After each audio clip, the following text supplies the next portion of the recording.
नमस्कार बच्चों, आज हम पढ़ेंगे क्लास 8 की poem number 2 geography lesson. Geography विषय के बारे में आप सब जानते हैं, भूगोल, लेकिन ये पाठ भूगोल से संबंधित नहीं है, लेकिन इसमें कुछ शब्द ऐसे आए हैं जिसको ज्योग्राफी से जोड़ते हैं। Can you imagine what your city would look like if you saw it from 10,000 feet above the ground। कवि ने कहा है कि क्या आप कल्पना कर सकते हैं कि आपका शहर कैसा दिखाई देगा यदि आप अपने शहर को ज़मीन से, धरती से 10,000 फीट की ऊंचाई पर जाकर देखेंगे। Neatly planned and perfect in proportion like a geometric design, it would strike you as something very different from what it actually is while you are in the thick of it। Neatly plan, आपको अपना जो शहर है वो बिल्कुल साफ सुथरा सुनियोजित दिखाई देगा। And perfect in proportion like a geometric design, जैसे भूगोल के नक्शे बने हुए होते हैं उस प्रकार से अलग अलग भागों में विभाजित दिखाई देगा। It would strike you as something very different, आपको कुछ अलग दिखाई देगा। वॉट इट एक्चुअली, जैसा ये है उससे थोड़ा अलग ये दिखाई देगा। Is while you are in the thick of it, जब भी आप इसके बारे में सोचेंगे। Here is a poet's description of just such a view of the city and some questions that come to his mind. Poet का, कवि का यहाँ पर वर्णन है कि उसने जब शहर को देखा ऊंचाई पर जाकर तो उसके दिमाग में क्या क्या प्रश्न आए।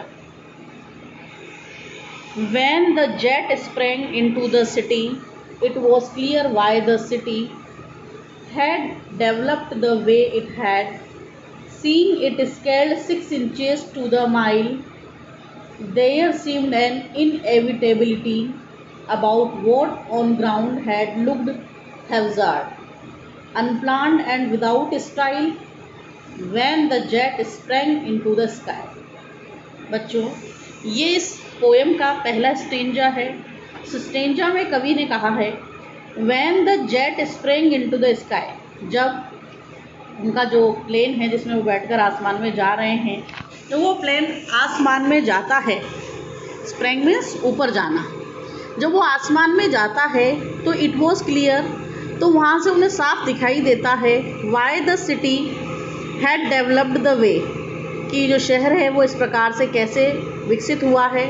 It had seeing it scaled 6 inches to the mile, जब 6 मील की दूरी पर ऊपर वो स्केल्ड, क्या कर रहे हैं, स्केल्ड मतलब ऊपर की ओर बढ़ रहे हैं, जब आसमान में जा रहे हैं तो उन्हें साफ सुथरा उनका शहर दिखाई दे रहा है। देयर सीम्ड एन इनएविटेबिलिटी, और वहाँ पर उन्हें इनएविटेबिलिटी मतलब जिसे नकारा ना जा सके, तो जिसे हम मना नहीं कर सकते, नकार नहीं सकते। अबाउट वॉट ऑन ग्राउंड, ऐसा उन्हें नीचे ज़मीन दिखाई दे रही है। हैड लुक्ड हैप्जार्ड, हैप्जार्ड मतलब बिना व्यवस्था के, जहाँ नीचे उनको जो शहर दिखाई दे रहा है वो बड़ा अव्यवस्थित दिखाई दे रहा है।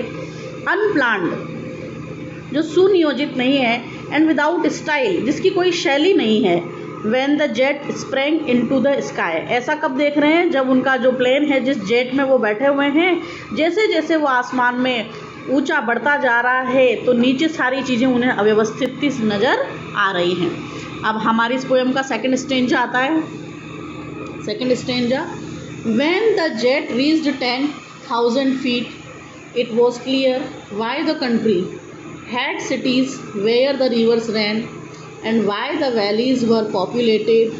The logic of geography, that land and water attracted man, was clearly delineated when the jet reached 10,000 feet।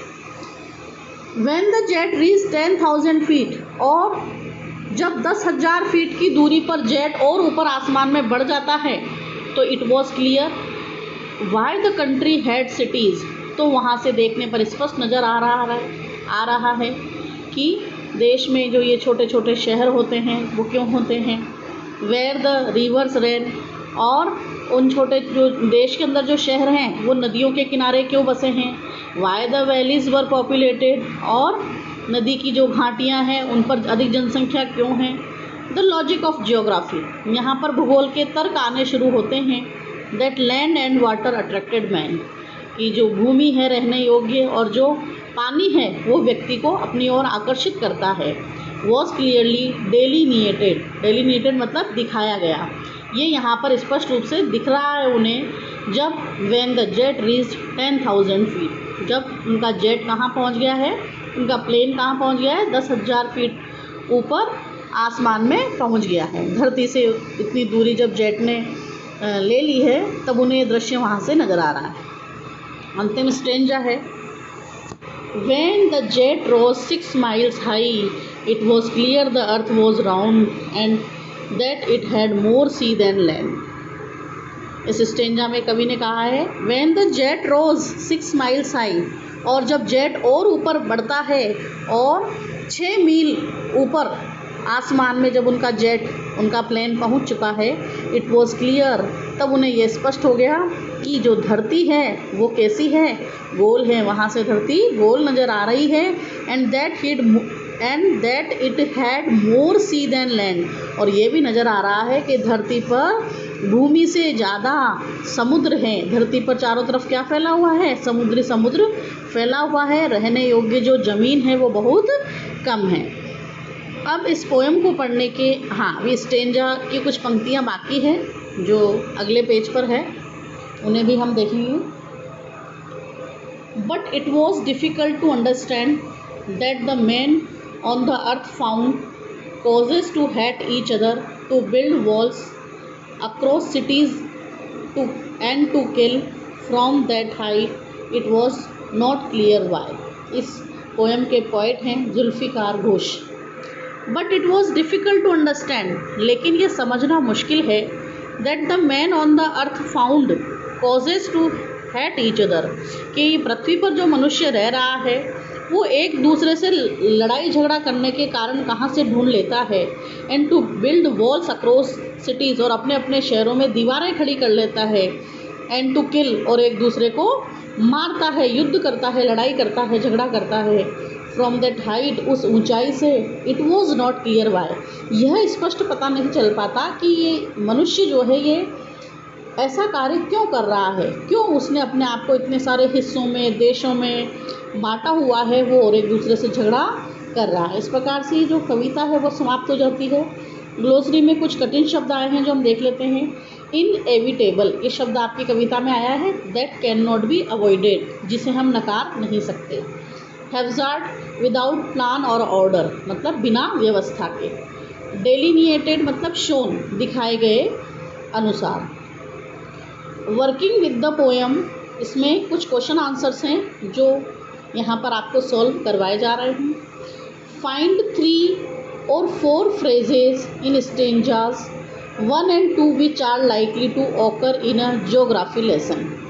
आपको आपकी कविता की पंक्तियों में से 2-3 फ्रेजेस, मतलब 2-3 लाइंस ऐसी ढूंढनी हैं जो आपको जियोग्राफी लेसन से संबंधित लगती है। तो आइए हम उन लाइंस को इस पोएम के अंदर ढूंढते हैं। तो आपकी जो पहली लाइन है वो है, the city had developed the way it had.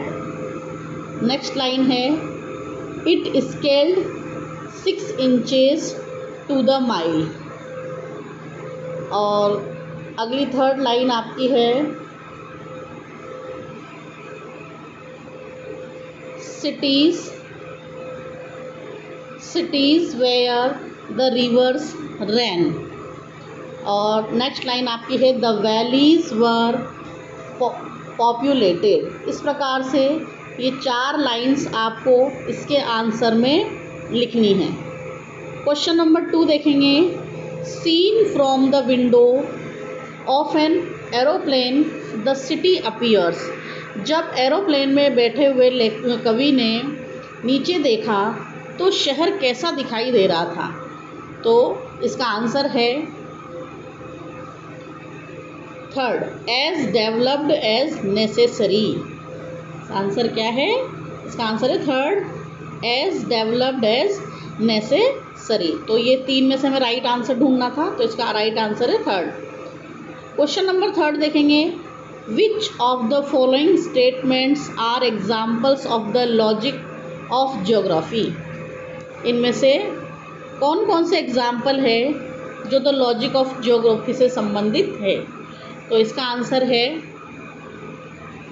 पहला, there are cities where there are rivers. पहले के बाद तीसरा, it is easy to understand why valleys are populated. और थर्ड के बाद है fourth line, it is difficult to understand why humans had and kill each other. अब आते हैं हम क्वेश्चन नंबर 4 पर। Mention 2 things that are clear from the height.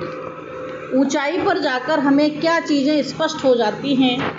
तो ये क्वेश्चन का आंसर लिखना है हमें।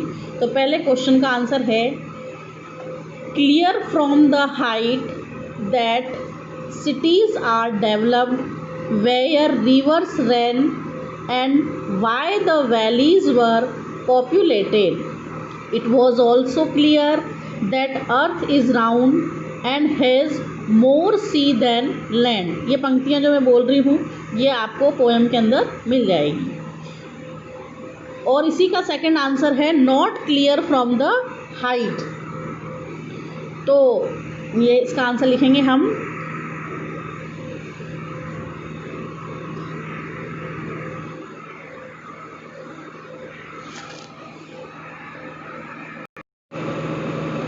हाँ। तो सेकंड क्वेश्चन है not clear from the height. Not clear from the height why people hate each other and why we built walls across cities. इस प्रकार से हमारा ये चैप्टर समाप्त होता है। Thank you.